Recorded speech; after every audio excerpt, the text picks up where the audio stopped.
여러분 감사드리고 저는 14회 때에 스타트업 위켄드 키노트 스피치를 하게 된 원더랩 주식회사의 박정신 임채림입니다.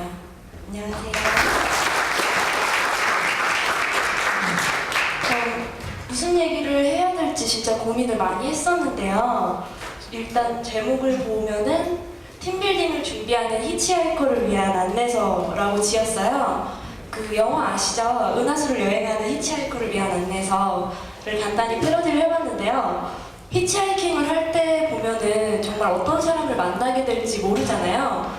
좋은 사람을 만나리라고 기대를 하고 있지만 사실은 그렇지 못할 가능성도 다분하고요. 스타트업을 준비하는 과정도 이 여행이나 모험이랑 좀 비슷한 것 같아요. 어떤 사람을 어디서 어떻게 만나게 될지 모르고 또 이 사람이 나랑 끝까지 같이 함께 할 수 있는 사람인지 아닌지 첫눈에 알아보기에는 굉장히 힘들잖아요. 그래서 저희는 그런 과정을 히치하이킹에 비유를 해봤습니다.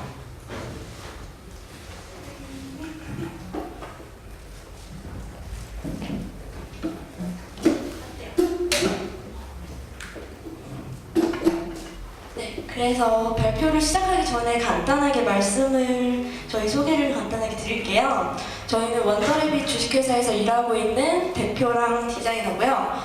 저희 대표님께서는 35살 올해로 35살이신 개발자 아저씨고 대기업에서 직장인 생활을 6년 하시다가 갑자기 때려치시고 인도로 배낭여행을 6개월 동안 다녀오시다가 귀국하셔서는 이제 귀국하셔서 스타트업을 시작하신 분이고 지금 저희 팀에서 안드로이드 개발을 전담을 하고 계시고요. 저는 어쩌다 보니까 하필 여자대학교로 진학을 해서 지금 횟수로 5년째 과제와 여자에 찌들어서 살고 있는 아직 디자이너를 공부하고 있는 졸업반 학생입니다. 저희는 원더래빗에서 모바일 서비스를 기획하고 제작하고 또 운영을 하는 일을 하고 있어요. 지금 개발자 3명이랑 디자이너 1명 해서 총 4명이서 운영을 하고 있는 소규모 갓 태어난 신생 스타트업이고요. 저희는 원더래빗이라는 이름을 그 앨리스, 이상한 나라의 앨리스에서 시계토끼를 모티브로 따왔는데 시계토끼가 앨리스를 원더랜드로 데려가잖아요. 그것처럼 저희도 사용자들을 좀 새로운 경험으로 이끌고 싶다는 의미에서 원더래빗으로 이름을 지었는데요. 그래서 저희가 운영하고 있는 첫 번째 서비스는 바로 이 커플릿입니다. 커플릿이라는 이름에서도 벌써 커플 냄새가 물씬 나죠. 연인을 위한 커플 앱이고 당연히 뭐 채팅이나 글 쓰는 거, 사진 공유 같은 것도 되지만 캘린더에서 여성분들 생리정보를 공유한다거나 콕콕 찌르기 같은 걸로 되게 상대방을 괴롭힐 수 있는 오락적인 기능도 있고 러브레터로 진지한 얘기들을 같이 나눌 수 있는 다양한 기능들이 있어요. 그 중에서도 저희의 핵심 기능 중 하나가 이 위시리스트인데요. 남자친구랑 여자친구 이렇게 대화하다 보면은 나 어디 가고 싶다, 여기 맛집 맛있겠더라 하는 얘기들을 많이 하는데 보통 대화하다가 잊혀지고 하잖아요. 그런 것들을 이 위시리스트로 공동으로 관리를 해서 가고 싶은 곳이나 먹고 싶은 거, 뭐 보고 싶었던 영화, 사고 싶었던 물건 같은 거를 같이 넣어놓고 관리할 수 있고요. 그래서 다른 커플들이 넣어놨던 위시들을 저희는 데이터를 이용을 해서 자체 알고리즘으로 이렇게 순위를 매겨주고 추천 위시 쪽에서 이제 제휴 광고를 같이 해주고 있어요. 이 커플릿이라는 서비스가 탄생하게 된 데에는 사실 이곳 앱센터에서 주관하는 A캠프라는 프로그램의 도움이 굉장히 컸는데요. 저는 개인적으로 A캠프에서 이제 개발자랑 같이 커뮤니케이션 할 수 있는 경험을 좀 해보고 싶어서 2기 때랑 4기 때 이번에 아마 6기를 모집할 거예요. 그래서 작년이랑 재작년 각각 이제 참가를 했었는데 재작년 4기 때 아이디어 발표를 처음 할 때 제가 성인용 어플리케이션을 만들고 싶다고 했어요. 연인들 간의 성생활을 좀 계획할 수 있는 그런 어플리케이션을 만들고 싶다라는 진짜 터무니없는 얘기를 했는데 그걸 또 하겠다고 모이시는 분들이 계시더라고요. 그래서 어쩌다 보니까 이 참가한 30명 중에 제일 변태 같은 3명이 모여서 어쩔 수 없이 본의 아니게 변밍아웃을 하게 된 그런 일이 있었는데 정말 엉망진창이었어요. 막 매주 발표하면은 야설 같은 거 막 들고 가서 얘기하고 그랬는데 우여곡절 끝에 이제 속마음이라는 이름으로 프로젝트를 완성을 하게 돼서 8월부터 이제 법인 설립을 하고 회사를 만들어서 본격적으로 서비스를 시작하게 됐습니다. 그래서 지금은 한 6개월쯤 됐는데 가입자 12만 명을 돌파했고 바로 어제는 엔젤 투자 2억 원을 유치하는데 네, 계약서 도장을 찍었고요. 그런데 여기까지 들으셨을 때 여러분들의 반응이 아마 뭐 이런 듣보잡이 키노트를 하냐 싶을 거예요. 사실 어플 홍보할 거면 그냥 페이스북에서 하지 왜 여기까지 나왔냐 싶으실 텐데 보통 스타트업을 위해서 굉장히 많은 강연들이 있잖아요. 팀워크나 기업가 정신같이 애티튜드에 가는 것도 있고 투자 유치같이 진짜 실질적인 방법론까지 굉장히 다양한데 이 모든 것들은 사실 팀이 있어야지 가능한 일이잖아요. 이 팀을 이루는 게 이 팀이 없다면은 진짜 연애를 글로만 배우는 모태솔로처럼 그런 상황이 될 것 같은데 그래서 저희는 듣보잡 팀이니까 뉴비로서 할 수 있는 따끈따끈한 이야기를 전해드리려고 합니다. 바로 팀을 어떻게 이루고 그게 어떻게 지속될 수 있었는지에 대한 저희의 소소한 경험담이고요. 사실 저랑 대표 오빠만 보더라도 둘 간에는 아무런 공통점이 없어요. 나이도 거의 뭐 띠동갑 정도로 차이가 나고 살아온 환경이나 배워온 것들도 굉장히 다르고 디자이너나 개발자라는 이런 천적 같은 관계이기도 한데 이런 공통점이 없는 사람들끼리 어떻게 모여서 하나의 팀이 될 수 있었을까에 대한 얘기를 해보자고 합니다. 네, 그럼 저희 대표님께서 뒤이어서 해주시겠어요?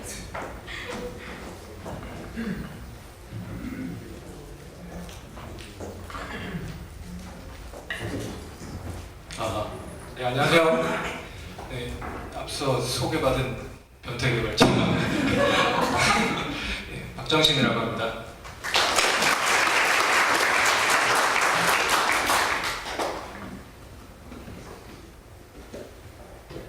저희도 이제 막 스타트업 이 출발선상에 선 팀이고요. 그리고 불과 몇 달 전에는 이제 이 스타트업 위크엔드 자매품이라고 할 수 있는 A캠프에서 이제 여러분이랑 같이 이렇게 팀을 만들려고 정말 각고의 노력을 많이 했던 그런 팀인데요.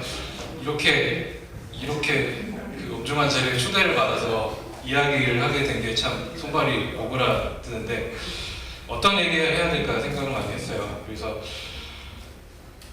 뭐 성공을 한 스타트업도 아니고 또 유명한 스타트업도 아닌데 저희가 해드릴 수 있는 얘기는 어떻게 지속 가능한 팀을 만들었나 그거 얘기밖에는 없을 것 같더라고요. 그래서 그 얘기를 해드리겠습니다. 그래서 저희가 생각했을 때 3가지 포인트가 있었던 것 같아요. 저희가 그나마 이제 팀을 만들고 여기까지 유지해 수 있었던 거에서 3가지 포인트가 있었던 것 같은데요. 첫 번째는 느슨한 비전에 대한 이야기고 두 번째는 실행력 그리고 세 번째는 그 욕심의 관리에 대한 이야기를 해드리겠습니다. 제가 회사를 그만두고 6개월 동안 여기저기 전 세계를 방황하다가 다시 돌아왔는데요. 돌아와서 정말 많은 생각을 이렇게 혼자서 했어요. 내가 생각하는 아이디어는 정말 실현만 되면 스티브 잡스가 전혀 부러울 것 같지 않은 그런 생각까지 들 정도로 자다가도 이렇게 생각하고 밥 먹다가도 생각하고 곱씹고 하다 보니까 정말 내가 뭔가를 하면 되겠다라는 그런 착각에 빠지더라고요. 그래서 정말 이 아이디어만 실현되면 되겠다. 이 아이디어를 실현해줄 그런 사람들을 찾아가보자 라고 해서 스타트업 위켄드 같은 행사를 나갔었습니다. 그리고 그 위대한 아이디어를 제가 이제 발표를 하게 됐는데요. 전 이렇게 보일 거라고 생각을 했는데 이런 모습으로 보였던 것 같아요. 저는 상당히 많은 분들이 이제 손을 들 거라고 생각을 했는데 제가 아이디어 발표를 하면 한 번도 손을 들지 않더라고요. 그래서 생각을 해봤습니다. 왜 그랬을까? 그래서 주변의 개발자분들이랑도 얘기를 많이 해보고 저도 개발자이긴 하지만 이 개발자분들은 이제 어떤 분이 이렇게 다가와서 확신에 찬 이렇게 모습으로 이렇게 자신의 그 비전에 대해서 이렇게 말을 막 늘어놓으면 거부감부터 생긴다고 그런 얘기 하더라고요. 그래서 정말 확고한 비전이 자신 안에 있다고 하더라도 조금 그거를 주머니 안에 담아뒀다가 살짝살짝 이렇게 내비치는 게 더 좋은 전략 같다는 그런 생각을 했습니다. 그것이 팀빌딩을 위해서 조금 더 도움이 되지 않을까라는 생각을 했고요.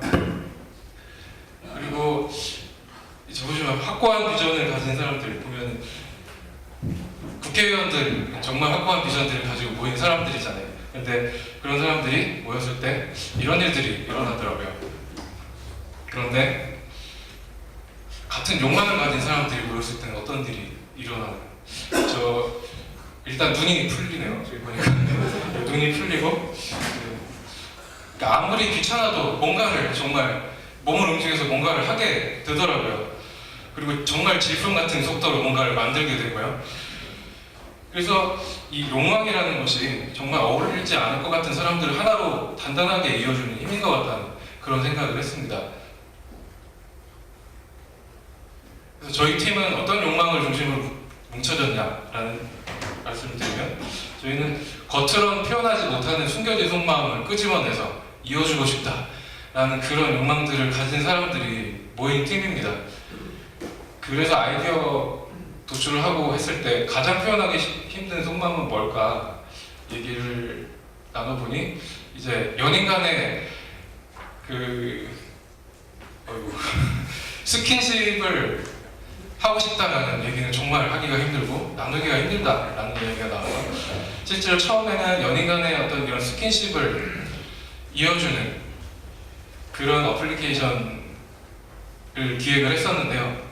이제 그 멤버 안에서도 변태 같은 팀이다라는 얘기도 많이 듣고 그러니까 반응은 되게 좋긴 했는데 이것이 시장에 나갔을 때 정말 니치한 마켓이고 사실 처음 시작하는 커플 같은 경우에는 그런 스킨십에 대해서 거부감이 있을 것이고 또 능숙한 커플 같은 경우에는 그 표현을 서로 잘 하기 때문에 정말 시장이 니치해져서 시장성은 없을 거다라는 판단이 들더라고요. 그래서 저희는 방향을 틀어서 아까 보여드렸던 위시리스트 서로가 하고 싶은 것들을 공유하는 그런 위시리스트 서비스로 이제 진행을 하게 됐습니다.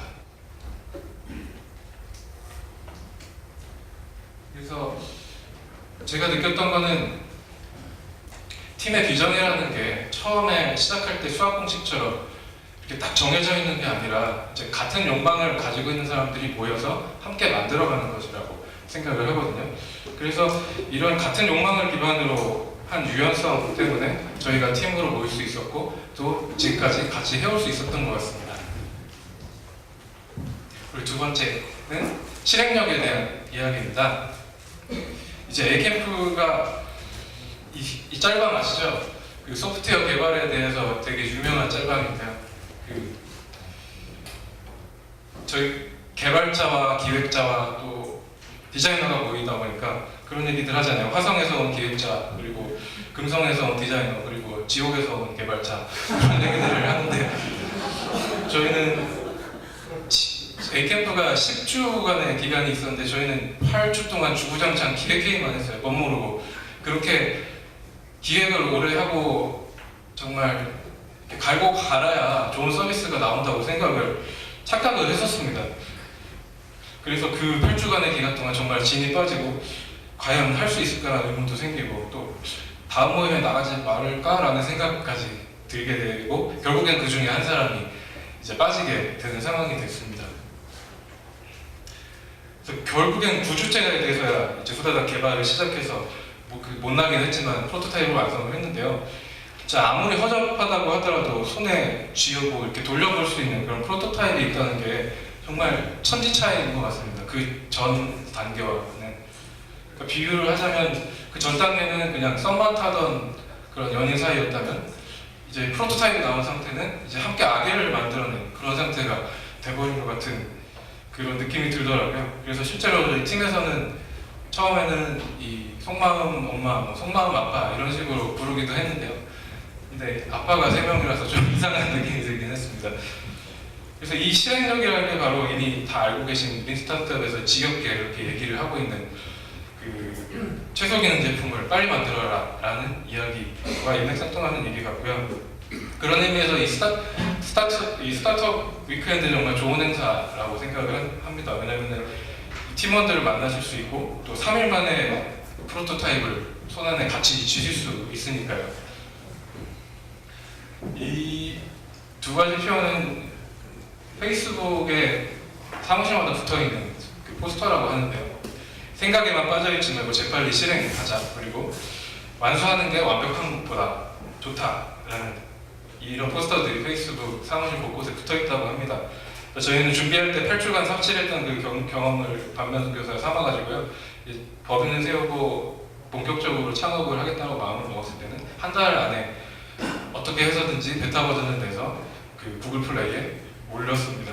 그래서 그 버전을 가지고 계속 수정해서 좋게 만들어 온 것이 저희가 지금까지 똘똘 뭉쳐서 이 창업의 사막에서 살아나왔던 그 이유 같습니다. 그리고 세 번째는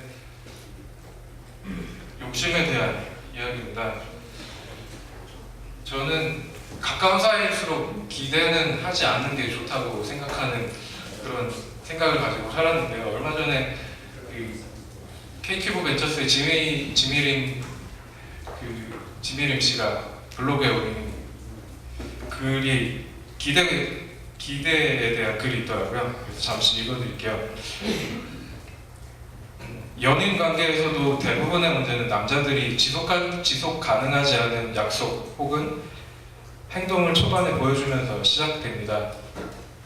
부부 간의 갈등이나 부모 자식 간의 갈등, 그리고 고부 갈등 등도 생각을 해보면 서로 각자의 입장에서 이 정도는 해야 되는 거 아니야? 라고 생각을 하고 있었는데 그것에 미치지 않았기 때문에 발생하는 거고요. 그거를 스타트업에 대입을 해보면 정말 어마어마한 비전을 세우고 우리 함께 저 멋진 신세계를 향해서 나아가자, 으쌰으쌰 하는 그런 분위기로 간다고 하면 정말 서로에 대한 기대가 엄청나게 쌓일 것 같습니다. 그래서 저희는 처음에 시작했을 때 우리는 절대로 으쌰으쌰 하는 분위기로 가지 말자. 서로에 대해서 요구할 건 명확하게 요구를 하고 받을 거는 확실히 받자라는 것을 서로 약속을 하고 시작을 했습니다. 그래서 안 되면은 뭐 어쩔 수 없이 헤어지는데 얘기를 들어보면 잘 돼서 헤어지는 경우가 상당히 많다고 하더라고요. 근데 그 잘 돼서 헤어지는 경우가 상당 부분 이 서로에 대한 기대 수준을 관리하지 못해서 결국 욕심을 관리하지 못해서 일어나는 일이라고 합니다. 그래서 잘 되면 잘 될수록 서로에 대한 기대 수준이 점점 높아지고 욕심이 많아지고 결국엔 이 기대 수준이 일정 선을 넘어가게 되면은 이제 팀이 깨지고 서로 갈 길을 가게 되는, 그러니까 투자 받기 전에 이런 일들이 상당히 많이 일어난다고 하더라고요. 그래서 저희도 이 투자 받기 전에 여러 가지 뭐 지분 관계라든지 뭐 스톡 옵션에 관계된 문제라든지 그런 부분을 이야기하면서 서로의 욕심을 확인하는데 상당히 많은 시간을 썼습니다. 그래서 새벽까지 정말 설전을 벌이면서 서로의 욕심을 확인하고 그 욕심을 얼마나 잘 통제할 수 있을까에 대한 그런 이야기를 하는데 많은 시간을 들이고 있습니다.